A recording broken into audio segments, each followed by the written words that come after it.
ESPN Cricinfo T20 Time Out Hindi में आप सभी का स्वागत है। आज मुंबई फैन से मेरा बस एक सवाल है, हाउस द जोश? आई नो आप कैमरे के उस पार है, लेकिन दीप आवाज यहां तक आ रही है, वेरी वेरी हाई सर, क्योंकि जिस तरह की परफॉर्मेंस रही है ऐसा नहीं लग रहा है कि डेजा वू हो रहा है। हम बात कर रहे थे mister dependable Surya Kumar Yadav again अपने उसी अंदाज में खेल रहे हैं। ईशान किशन का अग्रेशन दिख रहा है, फिनिशिंग वैसी हो रही है जिसके लिए मुंबई इंडियंस जानी जाती थी। लेकिन स्पेसिफिक अगर बात करें सूर्य कुमार यादव, उनके बारे में बात करना मतलब सूर्य को रोशनी दिखाने जैसा है, लेकिन फिर भी उस प्रकाश में ही पारी पर थोड़ा सा प्रकाश डालिए आप। बहुत अच्छी तरीके से आपने कहा सूर्य के बारे में। देखिए, वो जब इस फॉर्म में हो ना तो उनको गेंदबाजी करना बहुत मुश्किल हो जाता है, क्योंकि विकेट के पीछे मारते हैं, सामने मारते हैं, हर जगह मारते हैं और आप फिर रोक नहीं सकते। आपके पास वो 5 ही फील्डर है ना बाहर 30 गज के, कहाँ आप फील्डर रखेंगे।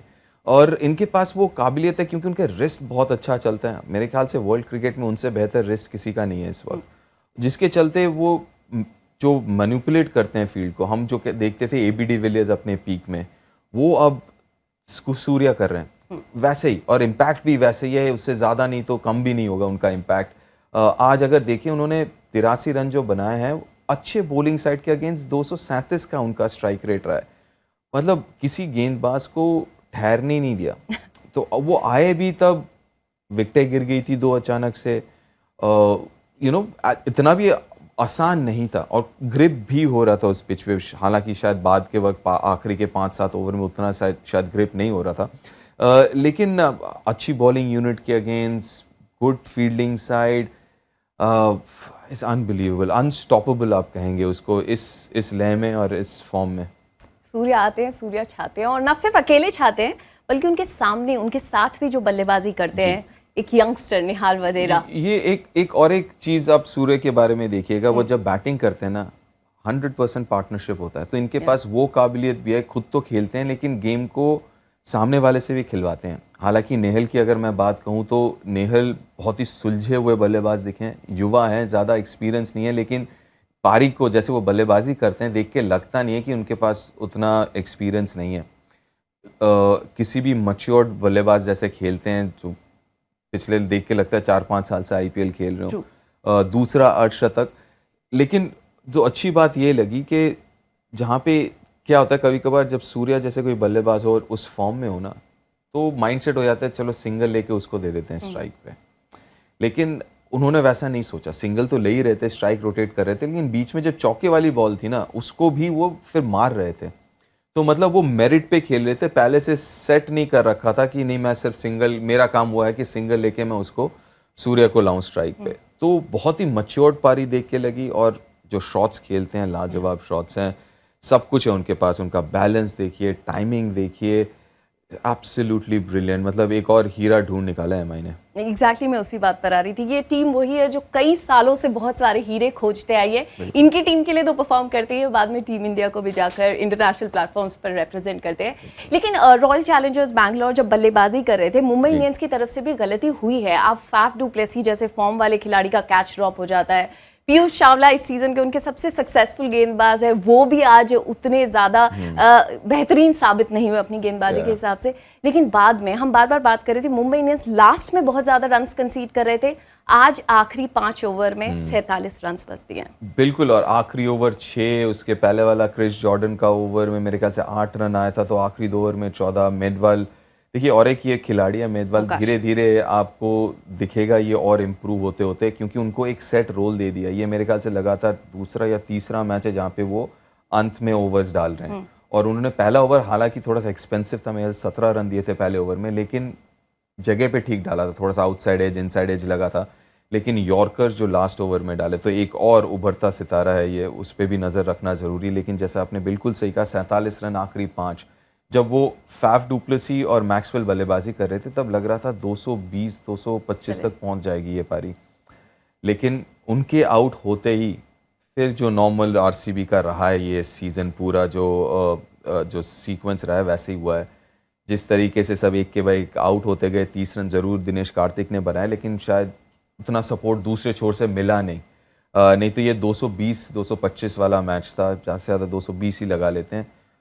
उसका फ़र्क पड़ गया वो आखिरी 5 ओवर का, और जो कैच छोड़ा था वो शुरू में फैफ का नेहल नहीं छोड़ा था। लेकिन उन्होंने कॉम्पेंसेट कर दिया बाद में आके। वो गलतियों को अगर आप सुधार लेते हैं तो उन्हें गलतियां नहीं कहते।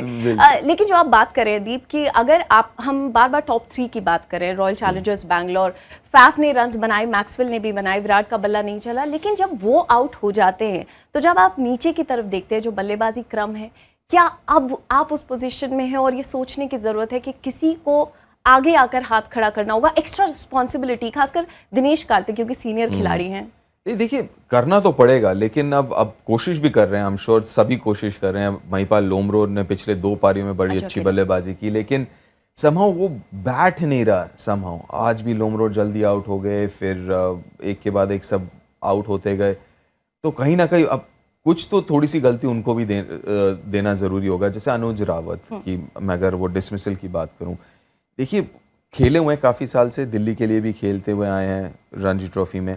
आपको पता है वानखेड़े शुरुआत के कुछ ओवर स्विंग होते हैं, क्योंकि लाल मिट्टी क्या होता है, बहुत जल्दी सूख जाता है, तो थोड़ा सा पानी ज़्यादा डलता है उसमें। तो पहले 2-3 ओवर हर वक्त वानखेड़े में या कोई भी लाल पिच में आप देखना ज़्यादा स्विंग होगा। और अनुज ने एक बहुत बढ़िया शॉट खेला विकेट के सामने। वो कौन सा शॉट था जब वो खेलने गए? अरे वो अच्छे बल्लेबाज हैं अनुज, अगर आप देखेंगे डोमेस्टिक क्रिकेट में बहुत अच्छे क्रिकेटिंग शॉट्स खेलते हैं, ऑर्थोडॉक्स शॉट्स खेलते हैं, वाइड बॉल क्रिकेट में भी।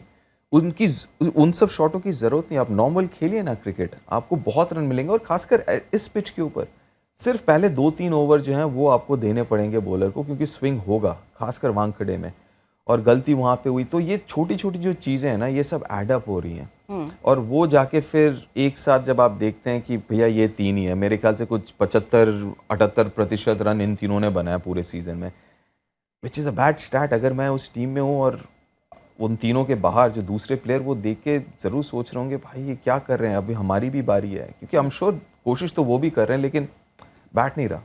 क्योंकि आज जब आप जानते थे कि ये दोनों फ्रेंचाइज के लिए बहुत ज़्यादा महत्वपूर्ण थी, यहाँ से जीत मतलब लंबी छलांग, और नहीं जीत तो वो सिचुएशन हुई जैसे कुछ कह रहे हैं। हाँ तानिया, ये सिर्फ पहले भी मैं ये कह चुका हूँ कि ये 2 अंकों वाले मैचेस नहीं, ये 4 अंकों वाले हैं, क्योंकि आप बेसिकली आपको 2 अंक मिल रहे हैं, लेकिन आपका जो कॉम्पिटिटर है उसको 2 अंक नहीं मिल रहे। तो ये बेसिकली नेट देखे तो 4 अंक वाला है कि आप तो पहुंच गए 12 पे, लेकिन जो दूसरा टीम है आरसीबी है, उसको आपने 10 पे रोक दिया। तो वो अभी इस वक्त ये सारे मैचेस, खासकर अगर आप टॉप 2 को हटा दें, 16 और 13 में जो गुजरात और चेन्नई हैं, बाकी सब के लिए बहुत ज़रूरी है अपने मैचेस जीतना, और ये सोचना कि भाई जो पीछे जो है और मेरे साथ के जो हैं उनको भी पॉइंट ना मिले। तो वो उस लिहाज से अगर आप देखेंगे तो ये बहुत बड़ी जीत मुंबई के लिए। और साथ में जो डिफरेंस रहा 21 बॉल पहले तो उसका नेट रन रेट पे भी हमने देखा बहुत ज़्यादा फर्क पड़ा है, 0.3 का फर्क पड़ा है, 0.5 था माइनस नेगेटिव में, वो अब हो गया 0.2, जो कि एक बहुत बहुत बड़ा एक जंप है। जब मैं इस पॉइंट्स टेबल को देख रही हूँ ना दीप, मुझे वो गणित में वो एक सवाल होता था ना कि 25 पाइनएप्पल है, एक पाइनएप्पल 152 ग्राम का है, तो बताइए कितने पाइनएप्पल कितने ग्राम के होंगे। इस तरह के टफ क्वेश्चंस होते थे। तो अगर आपकी गणित अच्छी नहीं है तो इस पॉइंट्स टेबल को आप छोड़ दीजिए, हम सॉल्व करेंगे, हमारे एक्सपर्ट्स हैं यहाँ पर सॉल्व करने के लिए। It's become tough, right? Oh it is. अगर आप दोबारा देखें इस पॉइंट्स टेबल पे, यहाँ पे ये 3 नंबर पे दिख रहे हैं मुंबई, सही है, लेकिन ये अगले 1-2 दिन में ये चेंज हो जाएगा। पीछे से कोई और एक मैच जीतेगा, रॉयल्स जीत गया, कोलकाता जीत गया, अगले मैचेस तो वो ऊपर चले जाएंगे मुंबई के, और अगर दोनों जीत जाते हैं तो दोनों ऊपर चले जाएंगे मुंबई के, फिर मुंबई दोबारा वो 6 नंबर पे आ जाएगा। तो ये जो है फिलहाल आप जो है नंबर्स वाला जो गेम है ना कि कौन से पायदान में है, वो छोड़ दीजिए। अभी पायदान जो है वो चेंज होता रहेगा, म्यूजिकल चेज बन गया वो। अभी 3 में है मुंबई, वो कल शायद नहीं रहेंगे, और कल अगर दिल्ली जीत जाती है तो वो भी उस भीड़ पे पहुंच गई ना 10 अंकों वाली में। तो ये है हमारे गणित के अध्यापक जो इस गणित को और कठिन बना रहे हैं और कॉम्प्लिकेट कर रहे हैं, लेकिन जवाब भी यही देंगे क्योंकि यही हमारे एक्सपर्ट है। थैंक यू सो मच दीप हमारे साथ बात करने के लिए। आप देख रहे थे ESPN Cricinfo T20 Time Out Hindi.